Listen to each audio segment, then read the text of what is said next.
Halo Konco, kembali lagi bersama saya, Konco kalian semua tentunya. Ini adalah video kedua saya dan merupakan part kedua dari komik yang berjudul ini.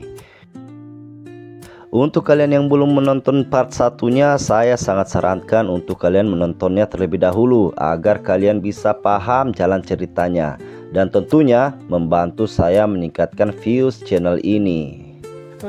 Maaf atas mukadimah yang kepanjangan ini, tapi sebelum kita masuk di dalam ceritanya, saya ingin menanggapi salah satu komentar yang sekali dari konco kita yang bernama @tuyul utopia. Min, jujur suara lo jelek, tapi itu lebih mendingan daripada lo pakai suara AI. Lanjutkan. Oke, terima kasih atas kejujurannya dan semoga suara saya tidak sampai membuat gendang telinga kalian pecah tentunya. Oke, tidak perlu berbasa-basi lagi. Begini ceritanya.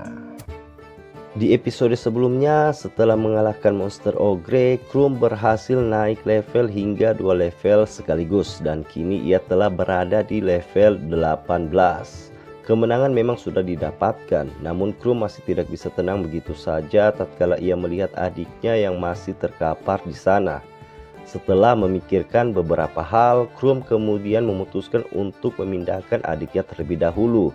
Dan ketika ia mendekati adiknya, Krum mendengarkan adiknya mengigaukan sesuatu tentang dirinya. "Sebenarnya kau ada di mana, Kak? Aku sangat mengkhawatirkanmu," begitu kata Kalmea. Mendengar hal itu, sontak membuat Krum sadar akan alasan sebenarnya Kalmea berani masuk ke dalam dungeon sampai sejauh ini. Dan ya, tujuannya tidak lain adalah untuk mencari dirinya. Mengetahui semua kenyataan itu, Krum hanya bisa terdiam sambil terus menggendong adiknya. Krum kemudian kembali berpikir tentang cara terbaik untuk mengeluarkan adiknya dari dungeon tersebut. Krum lalu melihat pedang yang sebelumnya ia gunakan. Mengambil pedang itu, seketika Krum mendapatkan ide untuk mengeluarkan adiknya dari dungeon. Bahkan Krum juga mendapatkan ide untuk membuat adiknya berhenti mengkhawatirkan dirinya. Beberapa waktu kemudian, di dekat pintu keluar dungeon, Krum mulai menjalankan rencananya. Ia mengaum, memancing para petualang yang sebelumnya sudah ia awasi. Sesuai prediksi, para petualang itu lalu mendekati sumber suara yang ia buat. Menyadari itu, Krum yang sudah mempersiapkan semuanya langsung berakting hendak menyerang adiknya. Seperti yang sudah diperhitungkan, para petualang langsung menyerang Krum dan tentu saja Krum langsung melarikan diri dari sana. Bersamaan dengan itu semua, Kalmea pun tersadar, yang itu membuat para petualang teralihkan fokusnya dari Krum yang melarikan diri dan tentunya mereka lebih mengutamakan keadaan Kalmea. Salah seorang dari petualang itu kemudian menyapa Kalmea dan mengatakan jika ia sebelumnya diserang oleh monster Ghoul sampai tak sadarkan diri. Mendapatkan informasi itu membuat Kalmea terkejut, sebab apa yang terjadi sebenarnya bukanlah seperti itu. Mencoba menenangkan dirinya, Kalmea lalu berusaha mengingat momen-momen terakhir sebelum ia pingsan dibuat oleh monster ogre. Namun ia tidak bisa mengingatnya dan justru ia merasakan perasaan yang sangat nostalgia. Perasaan saat kakaknya yang dulu sering menggendongnya dari belakang. Di tengah perasaan campur aduk itu, Kalmea disadarkan oleh pertanyaan dari salah satu petualang yang menanyakan tentang pedang yang ada di tangannya. Melihat pedang tersebut, tentu saja Kalmea sangat familiar dengan itu.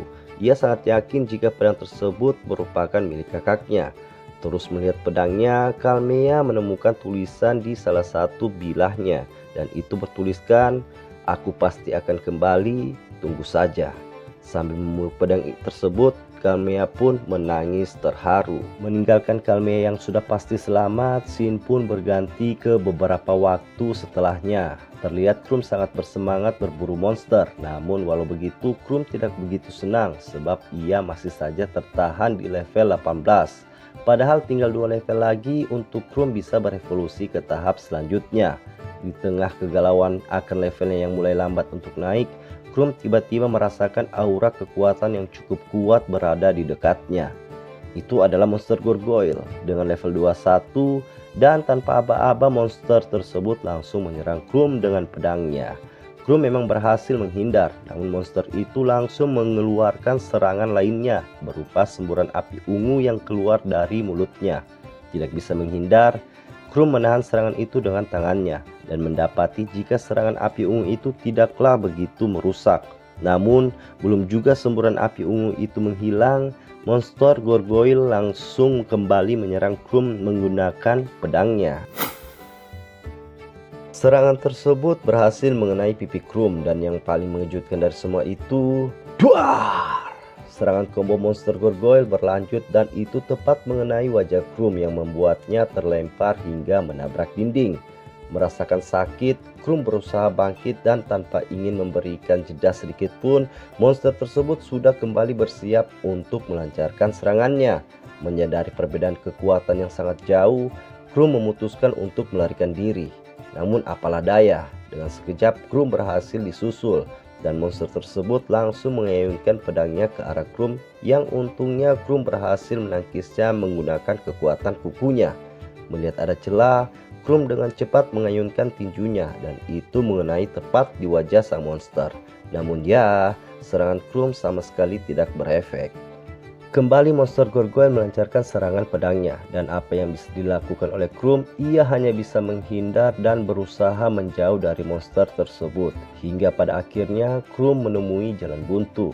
Melihat lawannya yang tersudut, monster gargoyle kembali bersiap dengan serangan api ungunya dan langsung menyerang dengan itu. Namun di sini Krum sudah mengerti akan pola serangan sang monster, di mana serangan api ungu itu hanyalah sebagai pengalihan, yang kemudian serangan sebenarnya akan datang dan itu adalah serangan tusukan pedang yang memanfaatkan kecepatan terbang sang monster. Monster tetaplah monster. Mereka bukanlah makhluk yang memiliki kecerdasan yang tinggi. Hanya dengan sedikit perhitungan dan pengambilan keputusan yang cepat, Krum berhasil menghindari serangan tersebut. Bahkan dengan itu, walaupun harus bersusah payah menempel di dinding jurang, posisi Krum sekarang menjadi sedikit lebih tinggi dari sang monster.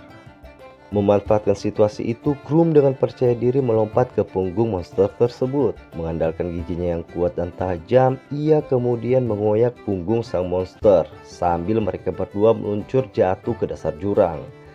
Duar! Sepersekian detik mencapai dasar jurang, Krum mendorong kepala sang monster dan dengan kepala yang terlebih dahulu mendarat, walaupun monster tersebut memiliki tubuh yang keras layaknya batu, itu tidaklah berarti dan Krum berhasil mengalahkan monster gargoyle. Melihat semua itu, Krum masih tidak percaya ia bisa mengalahkan monster tersebut. Namun semua itu berubah ketika informasi kenaikan levelnya muncul. Dan informasi itu berlanjut dengan pemberitahuan tentang kondisi evolusi telah terpenuhi.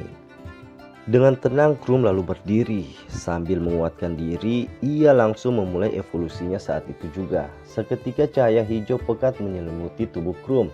Dan seperti evolusi sebelumnya, tubuh Krum mulai dikonstruksi kembali dan itu membuatnya sangat kesakitan. Beberapa saat kemudian pemberitahuan pun muncul. Dari Ghoul, Krum berevolusi menjadi makhluk yang disebut Shapeshifter. Dan beginilah penampakannya. Melihat wujud barunya di permukaan air membuat Krum sedikit kecewa. Ia sebenarnya berharap evolusi itu bisa lebih mendekatkannya ke bentuk tubuh yang lebih mendekati manusia normal. Namun apa yang ia dapatkan, wujudnya sekarang justru menjadi seperti monster yang sangat menyeramkan. Tidak ingin dibuat galau dengan semua itu, Krum kemudian membuka informasi statusnya. Dan ia sangat takjub melihat statusnya yang sekarang 10 kali lebih kuat dari saat ia masih menjadi manusia. Krum juga menyadari jika sekarang ia tidak hanya memiliki skill regenerasi saja, ia juga mendapatkan skill baru yaitu Masquerade. Penasaran dengan skill baru itu, Krum kemudian melihat informasi detailnya. Dijelaskan jika skill itu bisa membuatnya meniru wujud dari makhluk lain. Kemudian tanpa berpikir panjang, Krum langsung mencoba skill tersebut. Seketika topeng yang menutupi wajahnya perlahan terangkat dan tubuhnya mengeluarkan cahaya.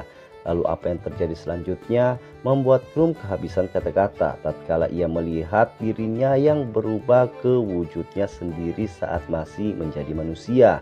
Sontak Krum sangat terkejut, bahkan ia semakin terkejut saat mendengar suara yang keluar dari mulutnya. "Aku kembali, aku bisa berbicara lagi," begitu katanya.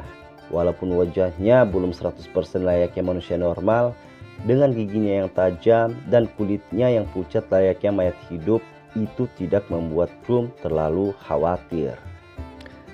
Senang dengan apa yang bisa ia lakukan sekarang, tiba-tiba Krum merasakan kelelahan. Ia merasa tenaganya terkuras walaupun ia tidak banyak melakukan pergerakan. Sadar jika ia belum membaca semua informasi mengenai skill barunya, Krum lalu membuka dan membaca detail informasi skill tersebut sekali lagi. Diketahui jika mengaktifkan skill itu akan menghabiskan 1 mana poin per 10 menit.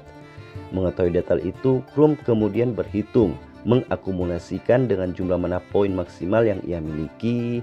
Krum mendapatkan jika ia hanya bisa mempertahankan wujud itu sekitar 4 jam saja.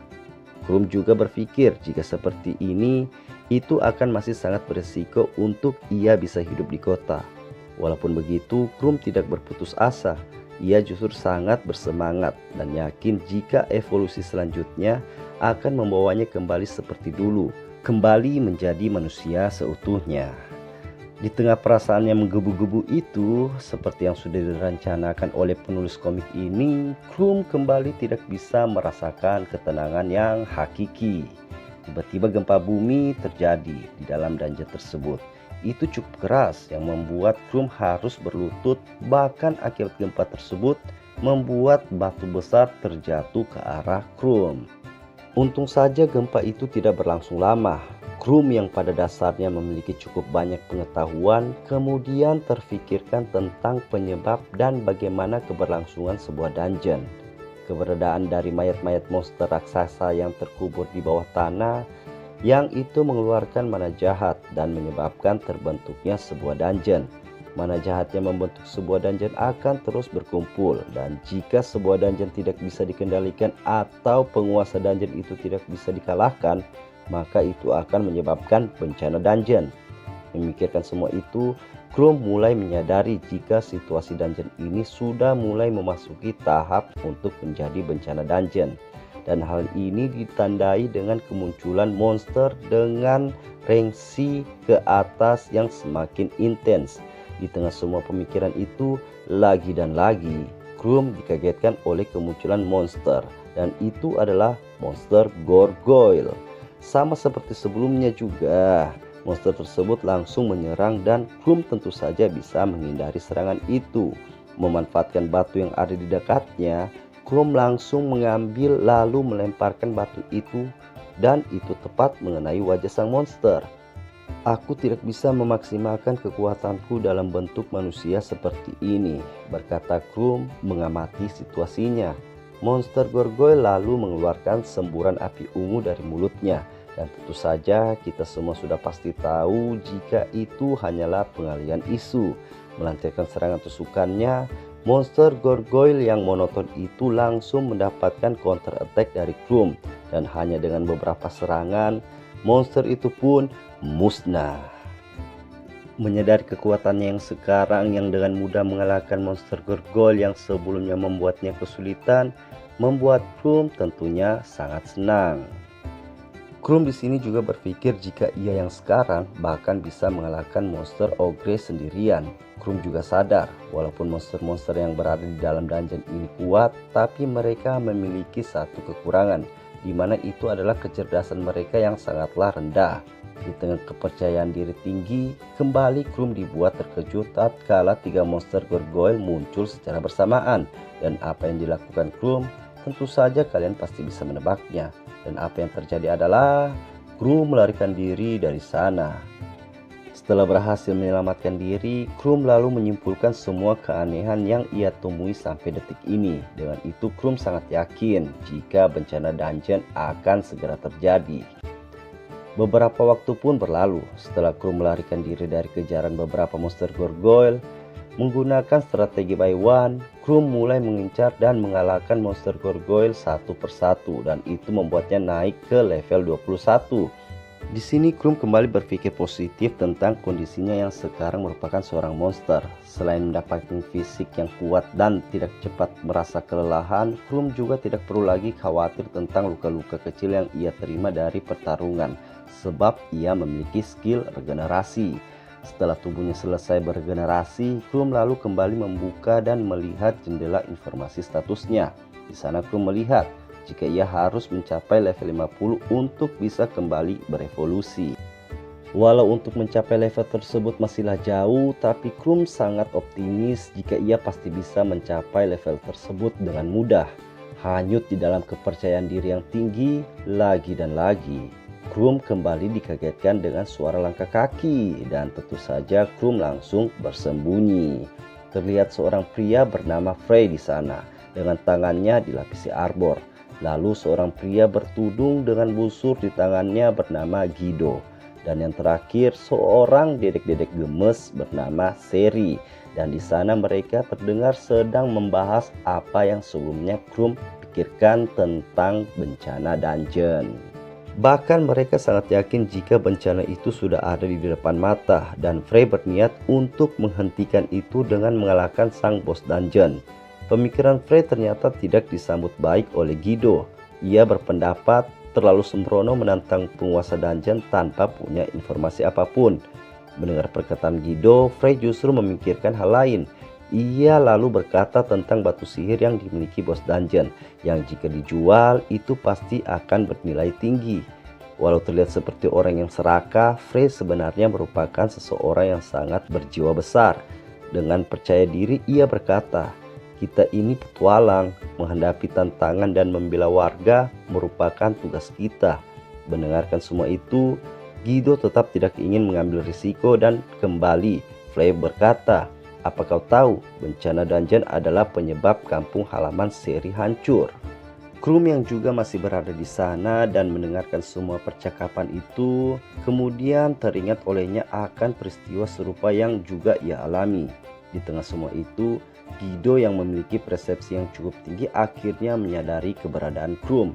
Guido kemudian langsung menembakkan anak panah ke arah di mana Krum bersembunyi. Untung saja panah itu meleset, namun hal itu belum cukup untuk menyelamatkan Krum, sebab Frey langsung bersiap dengan pedangnya, kemudian berjalan ke arah Krum yang bersembunyi. Krum yang terpojok langsung mengaktifkan skill Masquerade miliknya, dan dengan tenang menunjukkan dirinya sambil mengangkat kedua tangannya. Walaupun begitu, Frey dan Guido tetap dalam posisi siaga. Mereka menyadari semuanya belum aman. Krum langsung mencari alasan dan berkata, "Aku minta maaf. Aku tidak tahu kalian itu petualang atau bandit. Aku yakin kalian mengetahuinya. Bertemu seseorang di dalam dungeon biasanya akan menimbulkan masalah," ungkap Krum. Walaupun Krum sudah meminta maaf dan menjelaskan semuanya, tetap saja kedua pria di depannya tetap menaruh kecurigaan terhadap Krum. Di tengah ketidakpastian itu, Krum berpikir jika ia tidak boleh sampai bertarung dengan mereka. Namun jika itu terjadi, ia tetap akan memprioritaskan untuk kabur dari sana. Ketegangan yang terjadi di antara mereka akhirnya mulai mereda tatkala Frey menunjukkan gestur ramahnya, dan hal itu kemudian diikuti oleh Seri yang tiba-tiba mendekati Krum sambil mengatakan, "Bencana dungeon sedang terjadi, apa kau baik-baik saja?" Sontak Krum terkejut dibuatnya, dan Guido langsung meneriaki Seri agar ia jangan mendekatinya begitu saja. Perempuan tetaplah perempuan, mereka lebih mengedepankan perasaan ketimbang logika. Dan tanpa menghiraukan Guido, Seri yang sudah berada tepat di depan Krum kemudian mengucapkan beberapa hal dan menutup perkataannya dengan ucapan, "Jika kau membutuhkan bantuan, kami akan membantumu." Entah apa yang dipikirkan Krum saat itu, namun yang jelas ia langsung pergi begitu saja meninggalkan mereka. Melihat Krum melarikan diri, Guido kemudian bersiap untuk menembak. Namun hal itu langsung dihentikan oleh Frey. Beberapa saat pun berlalu. Frey dan kelompoknya kembali mendiskusikan tentang rencana apa yang akan mereka ambil selanjutnya. Frey kemudian memberikan dua pilihan, mundur atau lanjut untuk mengalahkan bos dungeon. Dan Frey menyerahkan keputusan itu kepada Guido. Mendapatkan tanggung jawab itu, Guido berpikir sejenak dan setelah mempertimbangkan beberapa hal, Guido pun berkata, "Kondisi kita saat ini jauh lebih mudah untuk menyelesaikan segala sesuatu. Jika kalian siap untuk itu, aku akan ikut. Aku juga berada di barisan belakang. Dan jika situasinya memburuk, maaf, mungkin aku orang pertama yang akan kabur dari sana." Entah apa yang difikirkan Seri, mendengar perkataan Guido, ia terlihat sangat bersemangat. Dan apa yang dilakukan Frey, ia langsung merangkul pundak Guido sambil berkata, "Kata-kata yang bagus, kau orang yang sangat baik hati." Dengan semua tekad itu, mereka akhirnya memutuskan untuk menghadapi bos dungeon. Berpindah ke sisi Krum, ia yang berhasil melarikan diri kemudian beristirahat sejenak. Krum sadar jika mereka bukanlah orang-orang yang lemah, dan dari apa yang sudah Krum dengar tentang perencana mereka yang ingin menantang bos dungeon, Krum yakin jika mereka mungkin bisa mengatasinya. Namun di tengah keyakinan itu, Krum juga penasaran dan ingin melihat langsung bagaimana pertarungan mereka. Meninggalkan Krum yang galau, kita berpindah lagi ke lokasi Frey dan kedua rekannya, di mana mereka telah berhadapan dengan bos dungeon. Dengan arahan dari Frey, mereka kemudian bersiap dengan strategi yang sudah mereka rencanakan sebelumnya. Frey sangat sadar jika mereka tidak boleh melakukan pertarungan dengan panjang. Oleh karena itu, mereka akan mempertaruhkan semuanya di awal pertarungan dengan menggunakan kekuatan penuhnya. Sword Strike Where, teriak Frey melepaskan skillnya, namun serangan itu dengan mudah ditahan oleh bos dungeon. Frey yang menyaksikan itu melihat ada celah, dan tanpa ragu ia langsung berlari dan melompat sambil mengayunkan pedangnya ke arah lengan bos dungeon. Duar! Frey yang berharap serangannya dapat melukai sang bos dungeon langsung dibuat terkejut tatkala melihat serangannya bahkan tidak menggores sedikit pun lengan dari sang bos dungeon. Dari sisi lain, Seri yang berlari disadari oleh bos dungeon. Kemudian ia langsung diserang oleh monster itu. Dan tentu saja, Seri yang lincah dapat menghindari serangan itu dengan mudah. Seri berpikir, walaupun monster itu kuat, tapi gerakannya tidaklah begitu cepat. Ia yang sudah memperpendek jarak kemudian langsung menyerang dengan skill berpedangnya, Sword Princess. Namun seperti apa yang dialami oleh Frey, serangan Seri juga sama sekali tidak berdampak apa-apa terhadap bos dungeon. Dihadapkan sesuatu layaknya besi cor, Frey yang sempat terdiam langsung disadarkan oleh serangan pedang dari bos dungeon. Dengan sekuat tenaga, Frey menahan serangan yang berat itu. Bos dungeon yang melihat serangannya dapat ditahan, ia lalu menggunakan skill dan terlihat lingkaran sihir langsung terukir di tanah di mana bos dungeon itu berdiri. Flame Dragon Vortex, itulah nama skillnya, dan skill itu mengeluarkan api yang menyelimuti di sekitar tubuh sang bos dungeon. Entah bagaimana Frey bisa menghindari itu semua, namun yang jelas Frey mengalami luka yang cukup serius di kedua tangannya. Frey lalu melihat ke arah Seri dan ia menyadari jika mentalnya sudah hancur. Frey yang tidak kehilangan harapan, sambil menggenggam erat pedangnya, ia kembali melancarkan serangannya. Dan dengan begini ia berharap jika kedua temannya bisa kembali bersemangat. Tidak berhenti sampai di situ saja, dengan gagahnya Frey kembali menerjang sang monster dan Cross Slash. Itu adalah serangan terkuat yang Frey bisa gunakan. Guido yang sempat AFK kemudian ikut membantu dengan tembakan anak panahnya, dan ia menargetkan bola mata yang berada di perut sang bos dungeon. Setelah beberapa kali percobaan, walaupun belum bisa memberikan damage yang besar, namun serangan mereka kali ini berhasil membuat sang bos dungeon sedikit terluka. Bos dungeon yang marah langsung menyerang Frey yang berada di dekatnya. Frey memang berhasil menahan serangan tersebut, namun ia yang sudah kelelahan membuat pedangnya terlepas dan ya, Frey tumbang tepat di hadapan sang bos dungeon. Melihat semua itu, Guido yang cupu langsung berteriak ke arah Seri dan berkata, "Frey sudah tidak mampu lagi, ayo kita mundur Seri." Namun apa yang dilakukan Seri? Ia berdiri di sana, melindungi Frey dari bos dungeon yang mengamuk. Melihat Seri yang tidak mau mundur, dengan terpaksa si Guido cupu kembali bergaya dan menyerang sang bos dengan anak panahnya. Dan setelah beberapa saat kemudian, inilah yang terjadi. Tinggallah Seri seorang diri mencoba untuk terus bangkit. Melihat semua lawannya telah kehabisan tenaga, bos dungeon kemudian berniat melakukan serangan penutupnya. Namun ya, pahlawan kita akhirnya muncul di sana, menahan serangan pedang sang bos dungeon dengan gagah. Seri yang menyaksikan itu hanya bisa terdiam sambil terpana. Lalu Krum berteriak dengan lantang, "Mulai sekarang, akulah yang akan menjadi lawanmu, batu-batu sialan." Oke konco, untuk alur cerita komik kali ini kita pause sampai di sini dulu. Kita akan melanjutkan nanti di part selanjutnya. Dan sebelum kita benar-benar menyudahi video kali ini, saya ingin mengartikan isi perkataan dari Frey tentang arti seorang petualang. Menjadi seorang petualang sudah pasti akan menghadapi tantangan, dan melindungi orang yang lemah adalah tugas terbesarnya. Jika diibaratkan petualang itu sama seperti seorang pekaryawan atau seorang buruh yang dihimpit berbagai tantangan hidup dengan tujuan bukan hanya untuk diri sendiri, tapi juga untuk orang-orang terdekat. Jadi konco, saya ucapkan selamat untuk kalian yang menjalani hidup layaknya seorang petualang. Kalian sungguh luar biasa. Terima kasih sudah mau mendengarkan. Mohon maaf atas banyaknya kekurangan dari video saya, dan begitulah ceritanya.